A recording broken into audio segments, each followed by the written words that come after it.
D. Muhammadiyah 1 Bandar Lampung, sekolahnya para juara berakhlak Qurani. Hari ini kita akan belajar tentang tema 2, subtema 3, pembelajaran 1. Kita harus saling menyayangi sesama manusia. Selain itu, kita juga harus menyayangi tumbuhan. Tumbuhan telah memberikan banyak manfaat kepada manusia. Perbuatan menyayangi tumbuhan merupakan salah satu bentuk syukur kita kepada Tuhan. Apa yang harus kita lakukan untuk menjaga kelangsungan hidup tumbuhan? Mari kita cari tahu dengan mewawancarai ayah, ibu, kakak yang ada di rumah kita. Sebelum mewawancara, kita harus membuat daftar pertanyaannya. Sebelum membuat kalimat pertanyaan, perhatikan penjelasan berikut. Kata tanya. Dalam kalimat pertanyaan mengandung kata tanya. Ada beberapa kata tanya. Salah satunya yaitu kata apa. Kata tanya apa yaitu kata tanya yang digunakan untuk menanyakan jenis, sifat, dan kegiatan. Contohnya, apa yang harus kita lakukan untuk menjaga kelangsungan hidup tumbuhan? Kata tanya selanjutnya adalah siapa. Siapa yaitu kata tanya yang digunakan untuk menanyakan nomina insan dan nama orang. Contohnya, siapa yang suka bunga melati? Kata tanya selanjutnya yaitu berapa.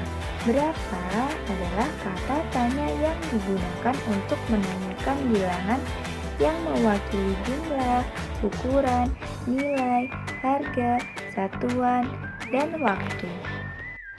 Contohnya, berapa harga bunga satu pot melati putih itu?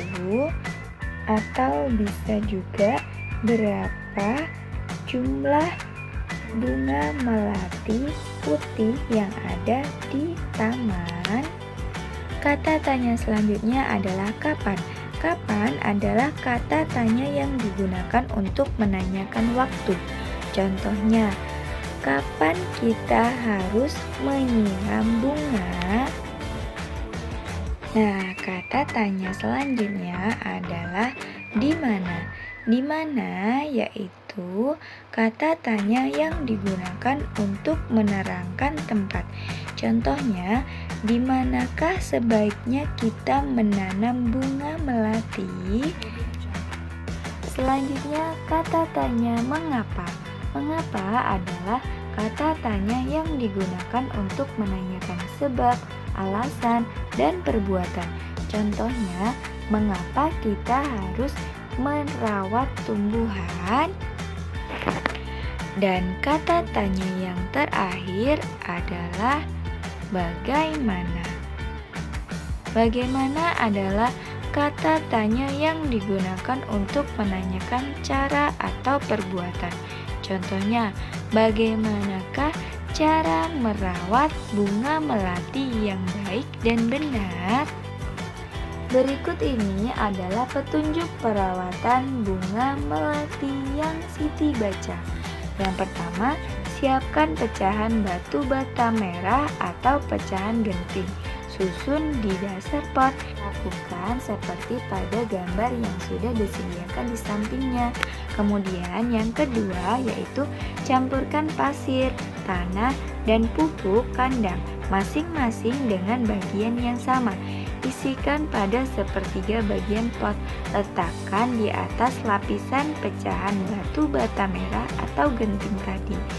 Nah, seperti gambar sudah ditunjukkan bahwa meletakkan pasir, tanah, dan pupuk kandang di atas pecahan batu bata atau genting pada cara yang pertama tadi.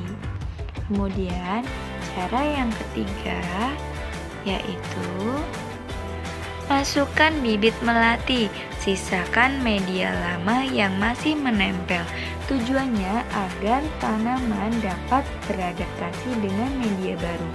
Lakukan seperti pada gambar yang telah dicontohkan. Kemudian yang keempat, tambahkan campuran pasir, tanah, dan pupuk kandang. Jangan isi pot sampai penuh. Sisakan 2 cm dari bibit pot untuk memudahkan penyiraman, seperti pada gambar yang sudah disediakan pula. Jadi, untuk mengisi tanah, pasir, dan pupuknya tadi tidak perlu penuh-penuh agar kita mudah untuk menyiram bunga melati tadi. Yang kelima, pastikan tanaman dapat berdiri kokoh. Yang keenam, siram tanaman dengan air secukupnya. Yang ketujuh, bersihkan bagian luar pot dari kotoran. Dan yang kedelapan, letakkan pot di tempat yang diinginkan. Bunga dapat kita manfaatkan untuk hiasan. Ragam hias pada kain batik. Batik dari setiap daerah memiliki motif hias yang berbeda-beda. Motif hias termasuk dalam gambar dekoratif. Gambar dekoratif adalah gambar hiasan dari gabungan beberapa motif, seperti hewan, tumbuhan, manusia, dan alam. Perhatikan contoh gambar dekoratif bunga berikut. Ini adalah salah satu contoh gambar dekoratif bunga. Di sekolah Siti ditanam pohon sirih. Sirih adalah tanaman yang tumbuh merambat. Daunnya berbentuk jantung dengan ujung daun runcing. Panjang daun sirih sekitar 5-8 cm dan lebar 2-5 cm. Jika daunnya diremas akan mengeluarkan bau khas. Siti dan teman-temannya akan mengukur panjang pohon sirih. Sebelum mengukur pohon sirih, Siti dan teman-temannya belajar tentang garis bilangan. Nah, anak-anak, apa itu garis bilangan? Yuk kita amati bersama garis bilangan di bawah ini. Garis bilangan dimulai dari angka 0. Setelah angka 0 secara berurutan angka 1, 2, 3, dan seterusnya. Nah, garis bilangan itu adalah garis horizontal atau garis ke kanan dan ke kiri itu yang berwarna biru itu. Atau bisa juga kita membuatnya menggunakan warna hitam atau merah dan sebagainya. Dengan di bawahnya ditulis angka secara berurutan dengan jarak yang sama. Sekarang perhatikan, tulislah angka yang seharusnya menempati huruf pada garis bilangan di bawah ini. Nah, kita buat dulu garis bilangannya. Kemudian kita tulis angka di bawahnya. Nah, di sini ada huruf S, terus ada huruf L, R, I, dan H. Berapakah angka yang tepat untuk mengisi S? Nah, angka di antara 0 dan 2 adalah angka 1, yaitu sesudah angka 0 ada angka 1, kemudian 2. Kemudian di sini huruf L. Di antara angka 2 dan 4 itu adalah angka 3.